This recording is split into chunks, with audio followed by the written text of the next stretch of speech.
Controversy over the House of Prayer on Achill Island. After 20 years of massive donations from its loyal followers, just where has all the money gone?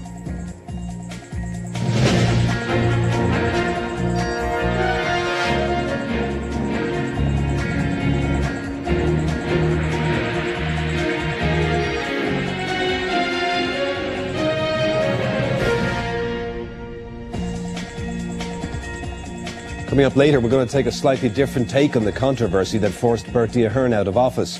We'll be finding out why we still seem so divided by the crunch issue of standards in public life. We want to find out whether politicians have learned from past mistakes. We'll ask how far we should go to keep politicians in line. First, though, tonight, controversy over what's known as the House of Prayer on Achill Island. Set up 20 years ago by Ballina woman Christina Gallagher, who claims to be a visionary receiving direct messages from the Lord and Our Lady. It began as a type of retreat house, but over the years has attracted a type of cult following. In recent times, though, it's emerged that millions of euro have been donated to the House of Prayer by its loyal supporters, who are now asking where the money's gone. Barry O'Kelly has this report.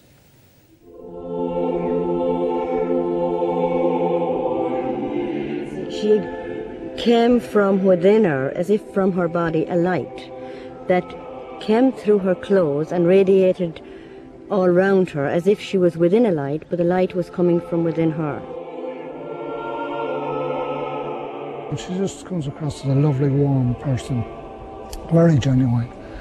She probably is the greatest charlatan that I have ever known in my life.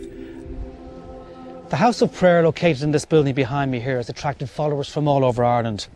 These followers believe its founder, Christina Gallagher, carries divine messages from the Virgin Mary and the stigmata of Jesus Christ. For some, it's been a positive, life-changing experience, but others now feel let down, betrayed and seriously out of pocket. The House of Prayer is a wealthy organisation, thanks to donations from thousands of ordinary people. Some devotees, such as Margaret, have given their life savings. She and her husband donated over €150,000, having been convinced of the divine messages of Christina Gallagher. She seemed to have an aura of holiness about her. I felt so privileged to be present. She actually went into ecstasy as I was walking by in the yard one day when she was circulating among the pilgrims. Many local people, such as Paddy, remain devoted to the movement. I come here, I love it in the Novena Saturday. I come here occasionally to pray and to bless myself with the holy water and to look at the grounds. Well, she's a lovely, wholesome woman, a family woman, you can tell. She's got love, a loving person, I can tell that. But in recent years, some followers have become disillusioned with the House of Prayer. Michael McCrory, once a staunch advocate of the organisation, recently returned to the mainstream Catholic Church. He's now asking questions about the fundraising activities of the House of Prayer, which lost its charitable tax status with the Revenue Commissioners 2 years ago. Very rarely do they mention money at the House of Prayer, but it's always about money. And the idea is that we need houses of prayer. Money was collected, but the houses never appeared. Christina's excuse for that was that the evil one had interfered with it. Money has poured into the movement, partly on the back of the extraordinary fundraising talents of Father Gerard McGinnity, a parish priest in Knockbridge, County Louth, who's also a spiritual director at the House of Prayer in Achill. Father McGinnity is the front man. He is the inspiration. He's what keeps it going. And he's the one that tells us that the heavens have asked for different projects that will save souls, millions of souls. He says all who help to contribute to these houses or their upkeep, no matter where you live, you will be protected against the terrible things like tsunamis and earthquakes and diseases. He seemed so sincere and he promoted her in such a big way that you really couldn't turn your back on her. Even if you didn't believe, he would sort of make you believe. He was so persuasive. Margaret was captivated by the persuasive powers of Father McGinnity when she attended one of his fundraising meetings in a nursing home where she and others made extraordinary sacrifices with pledges of substantial donations. People had put aside money for their children's education. People had sites to sell. One particular man said that he would have to go through a legal process in order to sell those sites. And Father McGinty asked him if he would approach his bank manager and get an advance and give the money straight away. People were simply asked to pledge money on a sheet of paper, which was passed around the room. It totalled roughly $1.5 million. And we thought he would be so delighted with this, but he wasn't a bit pleased. He said he would like to get it up to 2 million, and if people could give more. So the papers were circulated again. And as far as I remember, it amounted to 1.8 million. Over a period of several years, Margaret and her husband handed over all the money they had, including one cheque for €50,000 made out to a John Rooney, who's an associate of Christina Gallagher, and a second cheque for €40,000 made out to Father McGinnity. Primetime called to Father McGinnity at his parish home in Knockbridge. Oh, hello, Father.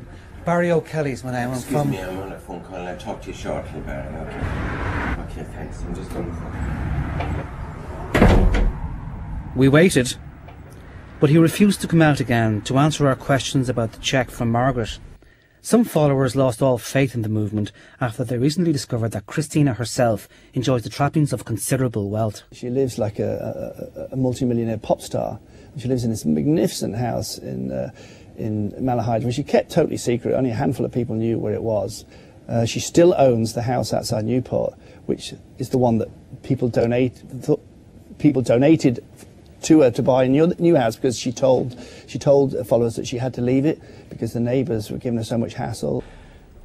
So I myself gave $1,000, which is a lot of money for me. 3 years later, we checked the land records a few weeks ago, and she's still the sole owner. Despite collecting a fortune from around the country to buy a new home, she still owns the house. Primetime tried to contact Christina Gallagher at the house in Newport, County Mayo. Later we called to the residence in Malahide, which is registered in the name of her associate, John Rooney. This is the man in whose name Margaret made out the cheque for €50,000. John Rooney and Christina Gallagher failed to respond after inquiries were made at the house by Primetime. In a recent interview on RTE's Liveline programme, Father McGinnity spoke about Christina's association with the house in Malahide. Pardon? Who owns number 2 Abington? The solicitors, there are many people in Dublin who have invited Christina to stay in their place or to occupy a place if she wants to get away from it all or whatever, and that has happened over the years, and there are different houses in So Dublin, who owns number 2 Abington? Well, that's I don't want to be giving people's identities away. That wouldn't be proper. But in a statement to Primetime, the House of Prayer said it's satisfied that all donations received have been applied appropriately for charitable purposes and that it operates with full and open transparency. But ex-followers Margaret and her husband are not only sceptical about the claims made by Christina Gallagher, they're now desperately trying to find out what happened to their savings as they face into a life of severe hardship. We have to be very cautious about spending money, and at the moment our central heating system has broken down and it would be very costly to have it repaired. So we're living in a very cold, drafty old house. Barry O'Kelly's report there. Well, we obviously did ask Christina Gallagher, John Rooney and Father McGinnity to take part in tonight's discussion, but none of them responded. This evening, though, before going on air, Primetime did receive a statement from the Catholic Communications Office on behalf of Cardinal Sean Brady, the Archbishop of Armagh. It said that the Cardinal is concerned about the matter, that he has met with Father Gerard McGinnity recently and is in dialogue with him in relation to his continued involvement with the House of Prayer. In particular, Cardinal Brady is discussing with Father McGinnity the issue of the appropriate collection and use of funds. It also goes on to say that Father McGinnity has neither sought nor been granted approval by Cardinal Brady regarding his involvement in the activities of the House of Prayer, and that Cardinal Brady continues to monitor this situation closely. I'm now joined here by Micah Kelly, Deputy Editor of the Irish Catholic, and Mike Gard, who is a cult expert, for want of a better description for the moment. Micah Kelly, I mean, that woman there at the end, Margaret, I mean, she'd move you to tears. She cannot afford to heat her house, and she's given 90,000 to this cult. I mean, is this the strongest statement so far we've got tonight on Prime Time from the highest level of the church? Absolutely. It's, as you say, it's quite outrageous to see an elderly woman living in that situation who's given so much money over, and obviously a woman of good faith. I think the fact that Cardinal Brady is intervening now, the fact that Cardinal Brady is meeting regularly with Father McGinnity, is a sign really that the church is taking this very seriously. The Cardinal is Ireland's most senior churchman, recently made a cardinal by Pope Benedict. And I think there's also going to be investigations and inquiries into, we heard there about cheques being made payable to Father McGinnity for 40,000, the appropriateness of priests receiving cheques like that. And the difficulty for the church is that Father McGinnity lends a sort of air of credibility. He still remains a priest in good standing in the Catholic Church, so he lends an air of credibility to the whole House of Prayer. But Michael Kelly, I mean, these stories have been around for a while. This movement has been going for nearly 20 years. It does seem astonishing that only now is the highest level of the Catholic Church going to come out and do something about it, whilst all these people are being ripped off for almost hundreds and thousands of euros. I think, in fairness, the Archbishop of Tuam, Dr. Michael Neary, has been extremely concerned about this for many years. He tried to set in place a process in 1997 whereby the House of Prayer would be integrated into the life of the local parish. But of course, for that to happen, accounts would have to be shown, and as I understand it, they may not have been as forthcoming as the Archbishop would have liked. Now, that process all stopped, and the Archbishop of Tuam, Dr. Neary, was forced then to issue another statement a few months ago, reiterating the fact that the House of Prayer has no support whatsoever from the church, and he went further than he'd ever gone before. He actually said that the work of the House of Prayer doesn't enjoy his confidence. OK, that's credit to Archbishop Neary there. Mike Gard, cults, cultish, what is this movement, the House of Prayer? What's it like? Well, I think it represents the fact that in any group you can have cultist tendencies and attitudes, and we prefer nowadays to talk not so much about cults, because when you use the word cult, you basically switch off communication. We're trying to understand the attributes, the nature of this organisation, and it's quite clear that a lot of the people like Michael McCrory there, even up till 2 months ago, he was in a fog of theology, trying to understand what had happened to him. And it takes people who've been mesmerised, and what I call magical manipulation has been used, using God language to bring you under control. Because this is no Waco cult. I mean, this is actually large numbers of devout Catholics following this group. I mean, does a type of brainwashing go on? I would say it's a mental manipulation that gradually takes away the freedom to think critically. This goes back to the fact that many people, I did a thesis recently on a group in Australia that attracted nearly 2,000 Irish members. It's now kind of collapsed pretty much, and the group in Australia, the danger in Australia is it's got a major community around it. The good news in this case is once the money trail is pursued, once the tax authorities go in, I believe that this movement will end. Now, unfortunately, for a lot of people, getting their money back is going to be a major problem. So money, sex and power are the elements that make up cult-like behaviour. And I think that what we're seeing here is evidence of someone living a double life. And the priest, I think, due to his own experience of being distanced, became a big fish in a small pond. OK, Michael, to be a devil's advocate now the other way, I mean, there's probably an awful lot of people like that nice man we saw there who's like so devoted to the House of Prayer. I mean, does it do some good? Does it give spiritual guidance to people? Or is it just simply, perhaps, using their money for their own use? Evidently, some people receive spiritual benefits from it, and I certainly wouldn't question the good faith of some of the people involved.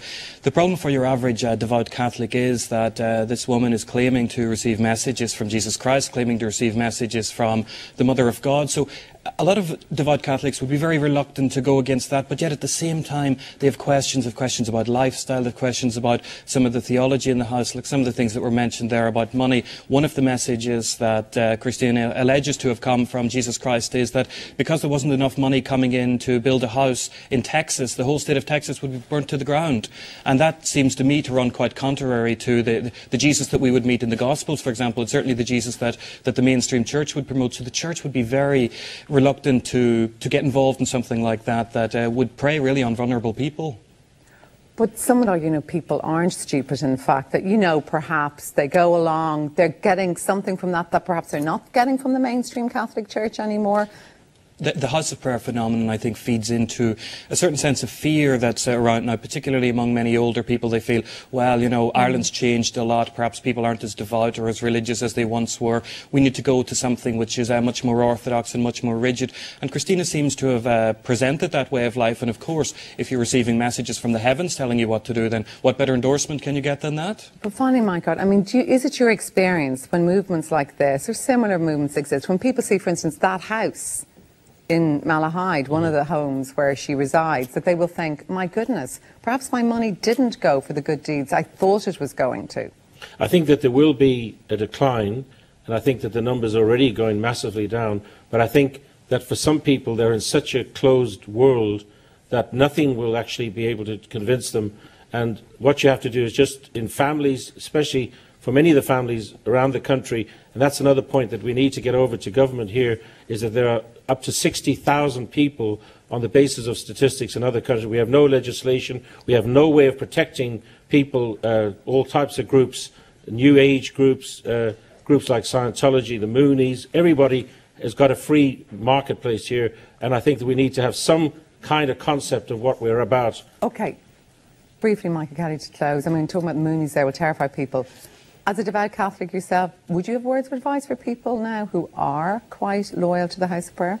Words of warning or not? Absolutely. I mean, in my personal opinion, there's nothing supernatural going on there. Some of the messages, some of the alleged visions to me seem to run quite contrary to what is Catholicism and what is the message of the Gospel, which ultimately is a message of love, of mercy and salvation. And I see very little mercy coming from these alleged messages. OK, well, listen, it's a story we're going to watch closely. Michael Kelly, Mike Garth, thank you for coming in tonight. Mark.